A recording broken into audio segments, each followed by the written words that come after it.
દક્ષિણ ગુજરાતની સૌથી મોટી સહકારી સુમુલ ડેરીની ચૂંટણીને લઈને રાજકીય ખેંચતાણ તેજ બની છે. કોંગ્રેસના નેતા તુષાર ચૌધરીએ આક્ષેપ કર્યો છે કે ઉમેદવારો પર દબાણ લાવવા માટે શામ, દામ, દંડ અને ભેદની નીતિ અપનાવવામાં આવી રહી છે.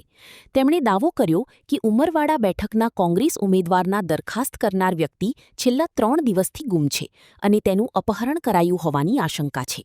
તેમના જણાવ્યા મુજબ ઉમેદવારનું ફોર્મ રદ કરાવવા માટે દરખાસ્ત કરનારને ગુમ કરાવવામાં આવ્યો છે. કોંગ્રેસે જાહેરાત કરી છે કે પોતાના તમામ ઉમેદવારોને સુરક્ષાના હેતુસર અજ્ઞાત સ્થળે રાખવામાં આવશે. હાલ સુમુલ ડેરીના ઉમેદવારોની ફોર્મ ચકાસણીની પ્રક્રિયા ચાલી રહી છે.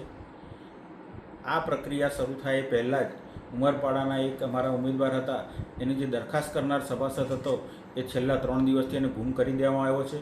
ક્યાં એનું અપહરણ કરવામાં આવ્યું છે કે બંધક બનાવવામાં આવ્યો છે એ કહેવું મુશ્કેલ છે, પણ એના પરિવારજનોના પણ સંપર્કમાં નથી. એટલે ભારતીય જનતા પાર્ટી આ રીતે ધાક ધમકી ડરાવીને બિનહરીફ કરાવવાના પેતરા રચી રહી હોય એવું અમને લાગી રહ્યું છે.